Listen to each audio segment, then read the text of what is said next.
AI fatigue. That's a good term. I change it up more of digital fatigue, Mm. right? And the car is the second most expensive asset that most consumers are going to buy. And they want, to my point before, they want the trust and confidence that they're going to work with a dealer that is being open, honest, and direct with them. And a lot of times, especially after COVID, what we're finding is consumers are armed with so much information because the kind of spike of digital retailing, and you could get a payment, you could submit a credit app, you could get all sorts of information online now.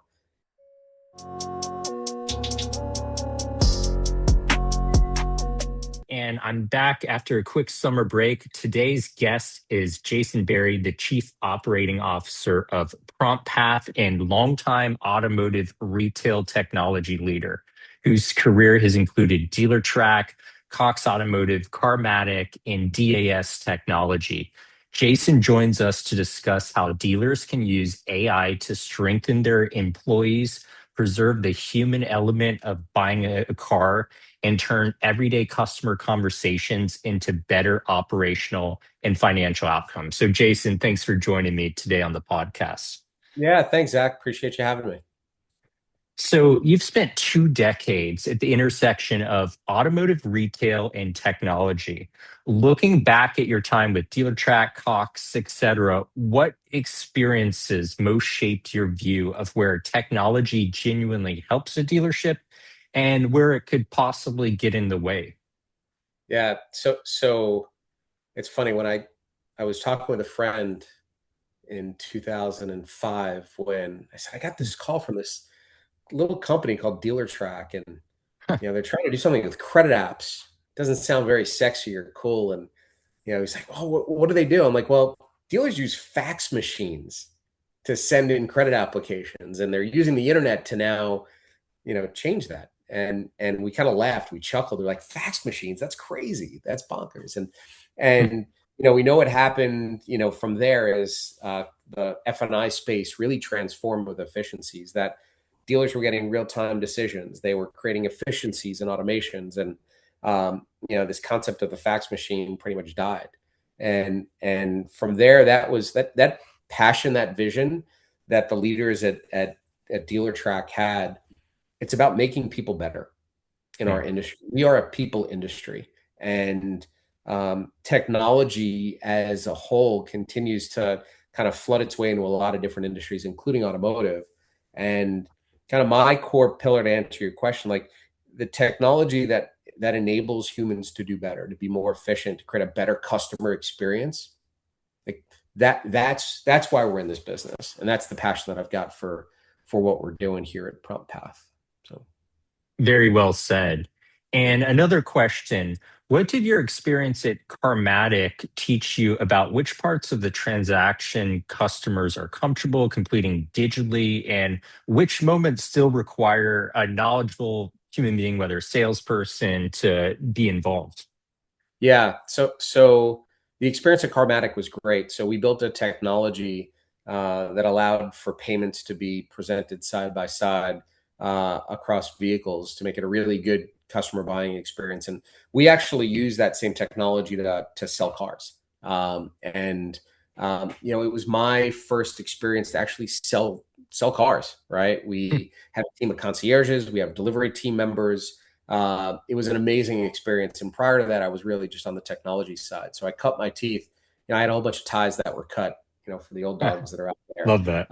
for selling cars. And for me, it really grounded me on the importance of customers, again, want that easy experience. We're seeing in our industry, consumers are gravitating towards Carvana. They're Mm. gravitating towards a frictionless experience. You hear that term a lot. At the end of the day, they just don't want to deal with the BS, right? They want to have an experience in which they have the confidence in the people they're working with, or delivering a vehicle, or selling them a vehicle of good quality, and they're going to get what the value of what they're delivering. And tying it back to the customer experience, that experience for me personally provided me very good perspective that if you're not upfront, open, honest, and direct with consumers, no matter what technology points that you have, you're going to fail as a business.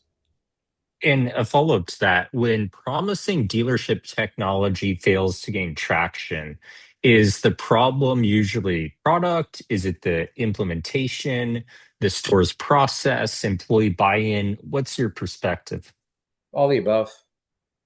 There's not, with anything succeeds or fails, it's usually not one variable, it's multiple variables. And anyone that's listening to this that retails cars, right?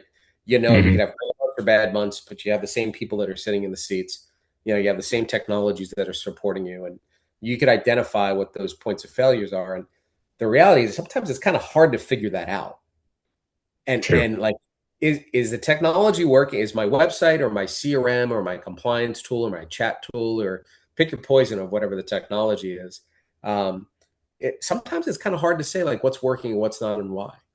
And I think that's what's really important as a retailer, as a dealer principal, as those that are on your podcast here, you've got to think through when you make the investment in technology, what's the return on investment going to be? Like how many, it sounds hokey, but how many more vehicles? What's your PVR? What's your front and back end profit? How will that product drive the efficiency of what you're doing? Um, those are all important variables in making the decision of should you buy it first off, and then secondly, is it working or not? And along that same wavelength, and I'm sure at NADA you saw this, dealers are presented more and more AI products or products that have AI, and customers are increasingly able to recognize sometimes an interaction that feels automated or impersonal. It could come off as AI. How do you define AI fatigue, and what warning signs should dealers watch for that in their like customer experience? Yeah, AI fatigue. That's a good term. I'd change it up more of digital fatigue, Mm, right? And the car is the second most expensive asset that most consumers are going to buy, and they want, to my point before, they want the trust and confidence that they're going to work with a dealer that is being open, honest, and direct with them. And a lot of times, especially after COVID, what we're finding is consumers are armed with so much information because the kind of spike of digital retailing, and you could get a payment, you could submit a credit app, you could get all sorts of information online now. And I was talking with a really good friend who's a dealer down in Dallas area, mm, and he made a really good comment. He was like, before COVID, I was getting phone calls because consumers were seeking information. And after COVID, consumers are calling us to test us and to push us and to challenge us. And I said, what do you mean by that? He's like, well, there's so much information online many times that these consumers are smarter than my own salespeople. They know the version, like the Acura MDX tech package, the difference between the 22 and the 21, mhm. right? And they're looking at CPO versus just a used and what's the difference. And most of the time the sales reps are tripping over themselves and they don't know what to say and how to say. And the consumer is really pushing that consumer, or sorry, pushing the dealer. So there's definitely this like digital fatigue with consumers, that there's so much information getting thrown at them. And for dealers, they have, you go to an average dealership, they have like 6, 7, 8, 9 tabs up.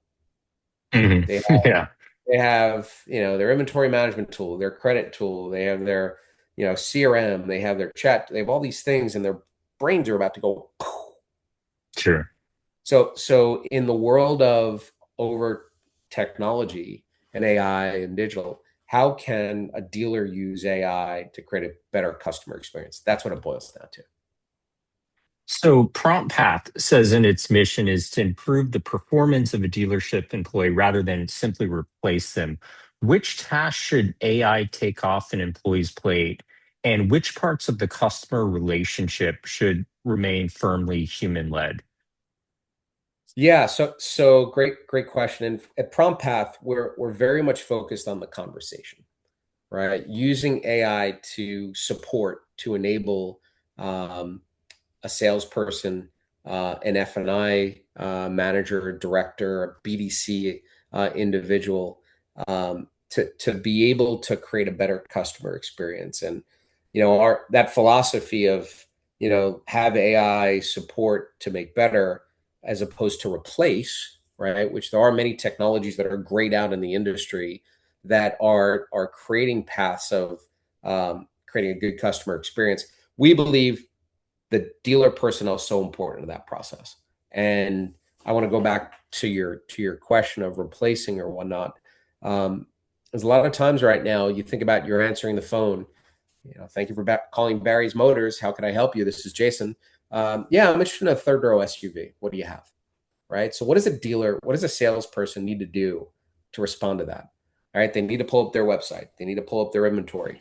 They need to pull up their other variables to figure out information. And our approach is making it very succinct and simple for that frontline team member at the dealership to be able to answer those questions effectively in a very open, honest, and direct way, while providing the dealer personnel with the tools as to what's really happening in that conversation, right? Where is their team working effectively to ask the right questions, to engage, to deliver great experiences, and then at the same time, be able to get that appointment and get that customer in the dealership and work a deal. And that's where we see the use of AI being highly effective on the phones, and also in in-person conversations as well. Many independent dealers operate with small teams. They may not have a formal BDC, large tech budget. What would be the best first use case for a dealer like that? And how much process discipline needs to be in place before technology could help? Yeah, I people, process, and technology, right? The three go hand in hand. And I've always, when I've talked to dealers and we've sat down I've talked to some used car dealers that have started up new stores and like, where do I start? Right? What's the Mhm. starting point? And I've always said before you hire a single individual, you've got to think about what your vision and mission is. What are you trying to accomplish? What's the true customer experience you're trying to deliver? Um, and by that, are you trying to sell a car online? Are you trying to do it on phone? Are you trying to do it in store? Um, Combination of. So as you outline that, what from there are the ideal procedures that you want to be able to get you there, right? What does that customer experience look like? What's the average time of sale? What's the overall steps that you expect to happen? And then you have technology that then supports that. And all too often, I talk to dealers, they like jump at technology. They're like, I need that Mm. shiny object. I need that AI thing. And I kind of pause them and say, well, why? Like, what's the true intent? Like, what are you going after, and how are you going to measure that success? And how is it going to help you sell more cars? Because it's easy right now. There's a lot of new technologies that are shiny and look great, and promises are out there for great ROIs. But how does it fit into your process? This podcast is brought to you by Auto Manager, a complete dealership software platform. From inventory management and CRM to websites and marketing tools, Auto Manager helps dealers run their business more efficiently and close more deals. To learn more, visit automanager.com. Now, back to the show. I wanted to move on to the next phase of AI in automotive retail. Yeah. Recent research shows that buyers generally do not want an entirely online or entirely in person transaction. They prefer a connected or an omnichannel experience that moves between digital tools and dealership employees. How should dealers decide when to automate, when to assist an employee, and when to get technology out of the way? Yeah. So I'll look at it through the lens of my seat that I'm in right now at PromptPath. And part of what is really powerful for our platform, the dealers that are on our system, they're gaining insights and intelligence to blind spots they didn't necessarily know that they had beforehand. So by that, say a dealer gets on average, let's just come up with an example. Dealer gets 100 phone calls inbound on a daily basis. And they're making 300 calls outbound on a daily basis. And managers just can't sit over the seats of all their people 24/7 about, Yeah. are they saying their name? Are they introducing themselves effectively and saying the dealership's name? Are they effectively talking about the vision and mission of the dealership? Are they asking for trade? Like all those things consistently, um, are their frontline people doing that? And part of what we see in our system is that we're providing that insight that the dealer real time has never had. and the ability to coach in our system that when a dealer salesperson or BDC answers the phone or makes an outbound call, they're using our system to be able to have prompts to then be able to have a really good conversation. And that we've in essence gamified the conversation for that frontline sales and BDC person to have a great conversation and to hit all their prompts. That I hit 10 out of 10 points that the dealer's expecting I say. Not a script, right? Because we know scripts don't work, but those key breadcrumbs and those prompts. And the value of that is as a manager to be able to now have the insight to say, wow, why is it that only 60% of my salespeople are introducing themselves by name and asking for the customer's name?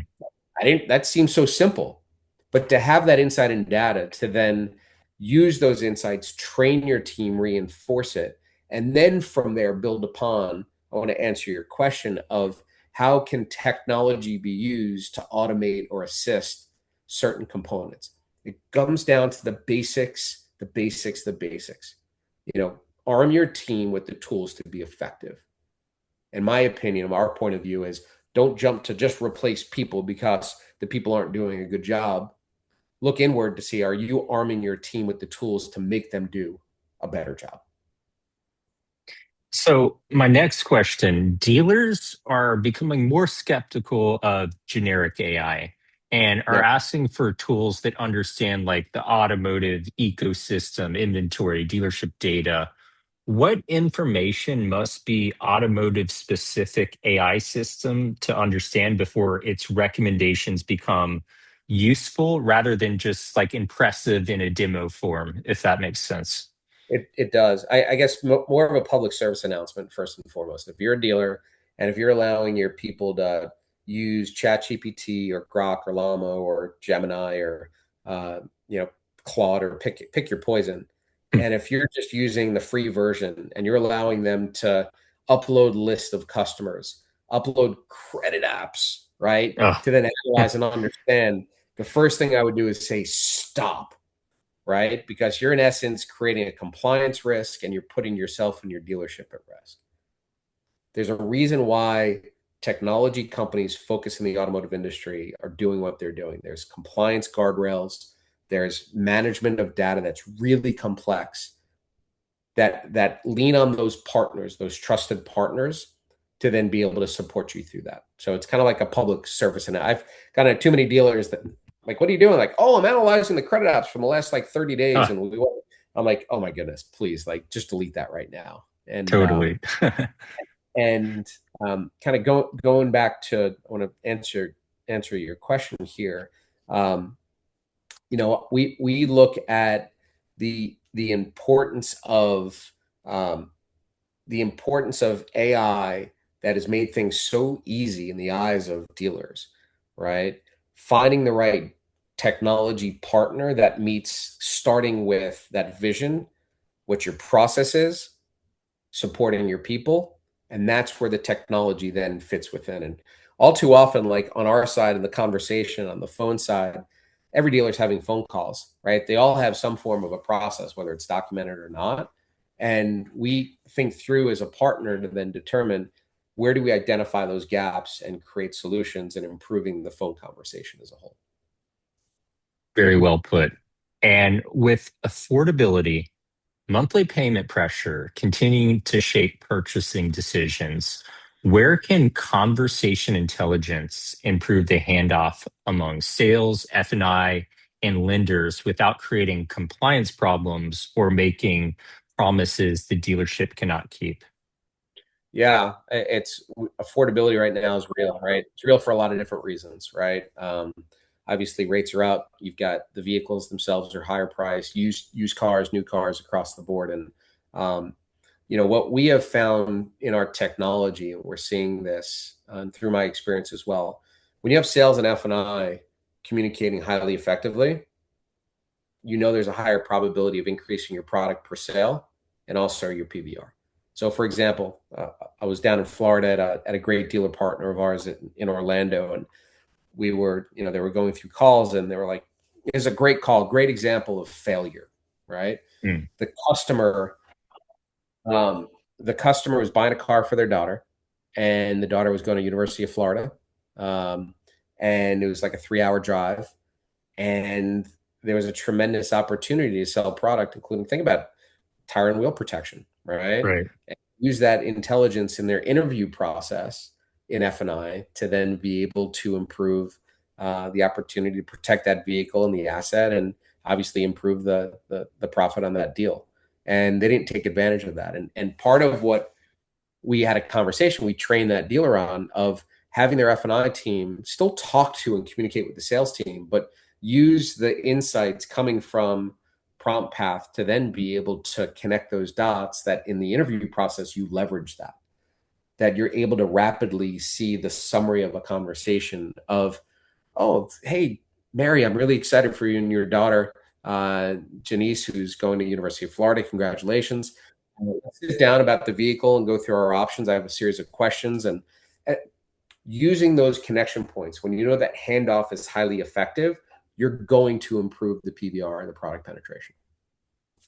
So I use this F&I one as a good example there. And, it goes back to affordability, that understanding the consumer's concerns on affordability and understanding the consumer's sentiment and sensitivity, employing that and leveraging that within the process in F&I when it comes down to presenting alternative term options or down payment options.